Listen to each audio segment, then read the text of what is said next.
What's up, fellow YouTube reefers? Not much has changed this week on the tank.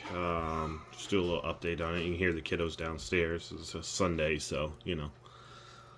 Crazy day here at the house. Everything's doing alright. I don't know exactly what happened. Last week I did my water change, and then Monday I was looking at the tank and the, which I think they're fire and ice zoas. I don't really care about the name. I just know they're a zoa. But they all closed up. The entire rock closed up. It was closed up pretty much all week. You can see they're starting to open up now. But not really sure what happened there. All I did was just do my water change. I don't know if maybe it was possibly like I had something on my hands that I didn't know of. Usually I do a pretty good job about washing my hands and doing all that. But not really sure. So I just kind of I didn't do anything different. I just kind of let there's definitely a snail on this thing. I just let the tank, do its thing. I don't try and correct too much because I know that whatever I'm doing is not, I guess you would say, theoretically wrong. But I don't try to intervene too much because it could be nothing. You know what I mean? They could just be pissed off. Hopefully you don't mind. I'm just cleaning the glass real quick. Kid's lightsaber. But other than that, started getting some really good color in the acro. One of the acros I've had for a long time. It's basically always been like a purplish. I'm guessing it's probably just been browned out because it was it came from another system and then into mine, and I had different lights and different parameters than what he was running, and basically the whole time it's been in my tank it's been brown. And lately it's been starting to get like a green and a gold to it. You say hi to the people on YouTube. Hi, people, YouTube. And it started to get like a gold on the tips and like a green. I think I've mentioned it in another video. But it's really got like a green tint to the couple of the edges and one of the polyps coming out down bottom. So let me see if I can't get a video of it for you. Careful, bud. Don't mind the kids, they're just a couple of crazy kiddos. But let me see if I can't get a close-up for you to see the colors changing on it. I mean, you can kind of see it right there already, but let me see here.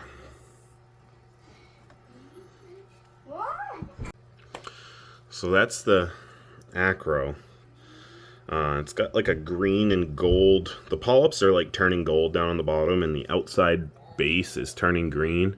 One of the polyps on the back side is green. But this is really, it's changing some coloring up really nicely. So, tank is definitely coming around. I now have my, what's it called? I now have my algae reactor down to 1 hour a night. That's it. That's all it's on for is 1 hour. I don't want to take it completely offline just because I don't want to shock the system being that it's so small. But I've been running GFO, and I have my phosphates. I don't want to say they're undetectable because I use API test kits, so they're not technically undetectable. They're just enough that I can't see them on an API test kit, which they're not completely zero because it's not the same color as zero, but they're not 0.25. So they have quite a huge range on the API test kits, which is not perfect. Nitrates have started to change from like a yellow to a bit more of the 0.5, so I'm going to guess they're around 2, but nothing, nothing too crazy to like write home about. So my buddy 207 Nano Reefing is getting Hannah testers, so I'll bring up a test sample of water for him just so that I can like kind of see what's going on. And other than that, I'm probably not going to do, just stay on my course. That's pretty much all I do anyways, but it's having a hard time focus, but yeah, I mean, everything's looking good. I got good growth going. Slimer's shooting off another branch on the bottom. Might be able to get you guys a video of that too. The bird's nest looks really good. The other acro, the green one that's kind of like right there, little tiny one, that thing basically died when I put it in. It was just a little, it's really no bigger than it was when I got it, but it has started to grow a really good skin and the base is starting to spread, so that really makes me happy.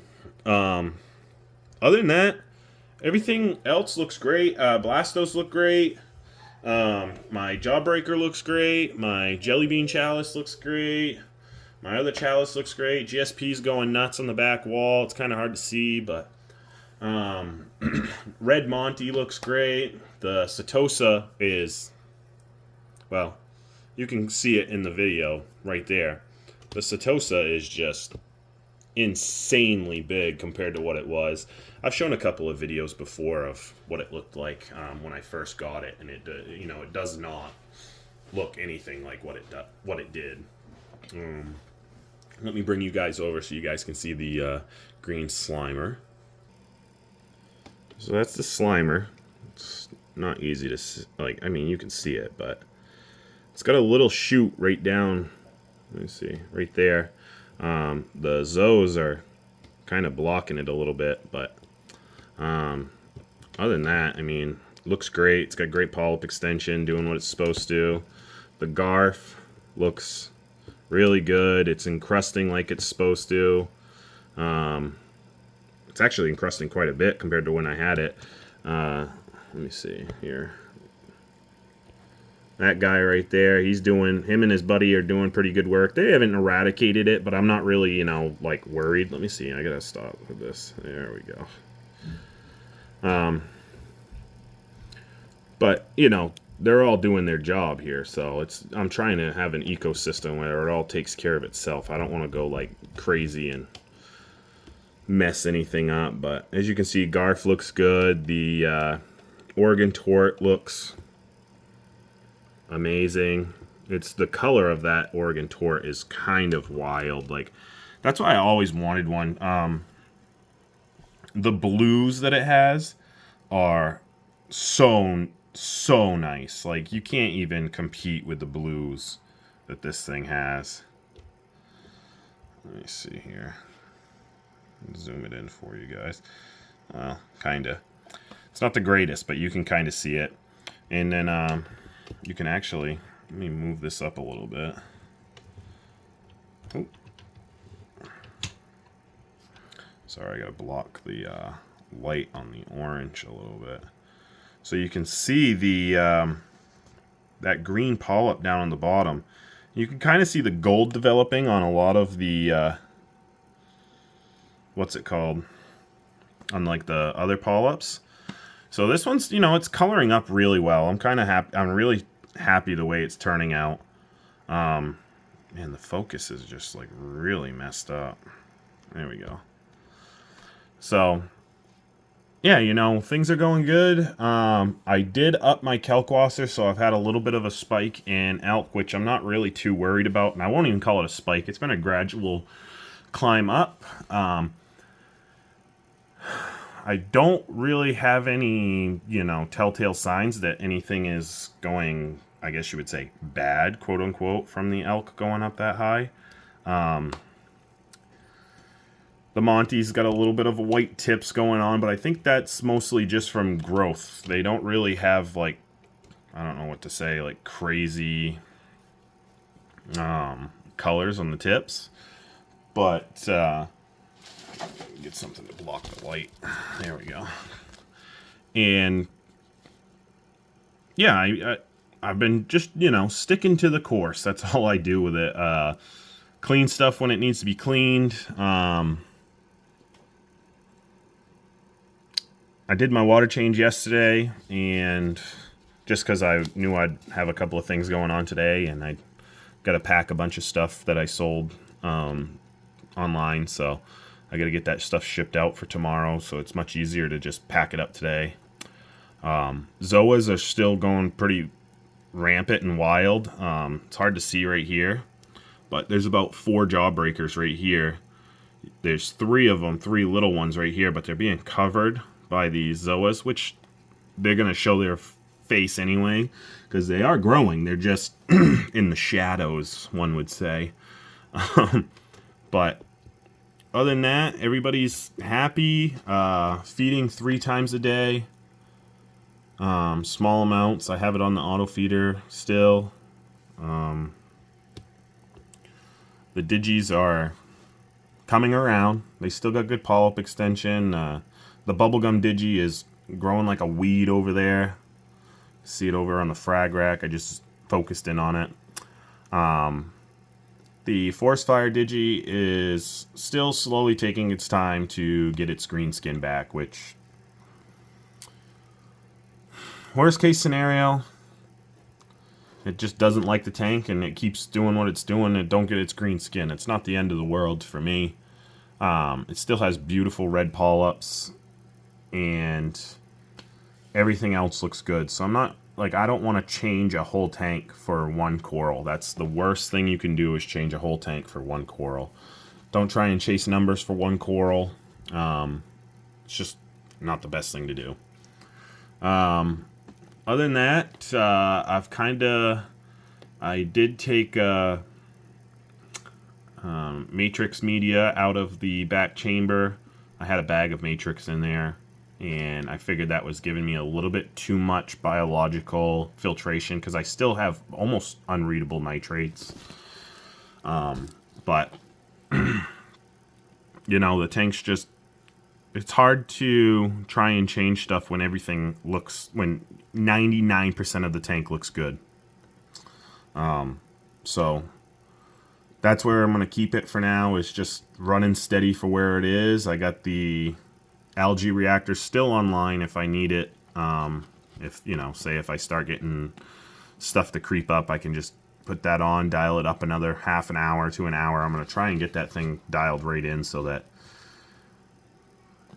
I don't have to worry. Right now, it's, like I said, it's still basically showing 0 nitrates on the API test kits. I'm not really too worried about that anyways, because, like I said, they're not dead accurate, but I just don't want them, super high, and I don't want them 0. So, I have a pretty easy way of reefing. I'm not like everybody else. I don't focus, die hard on the numbers have to be, perfect, That's not my thing, but you do want, traces of both nitrates and phosphates in there. And other than that, I'll stop rambling. You guys can get a view of the tank.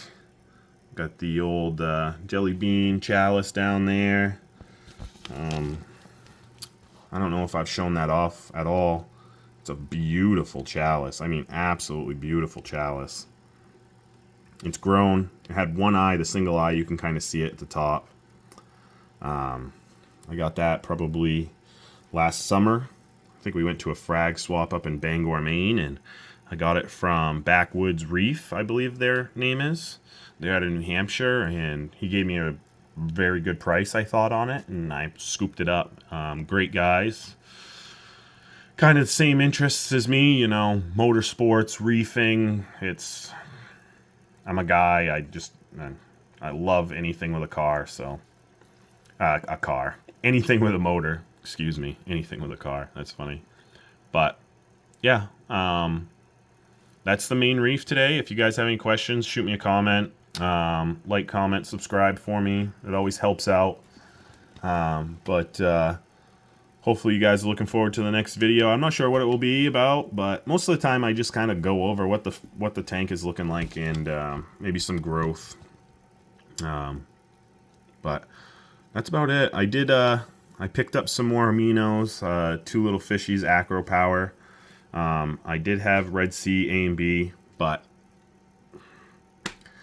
you got to keep it refrigerated. And I do have a mini fridge in my closet over here, but nothing that I want to keep refrigerated all the time. So, and also picked up a 12-watt cross-flow gyre that I'm going to put up over here on this side.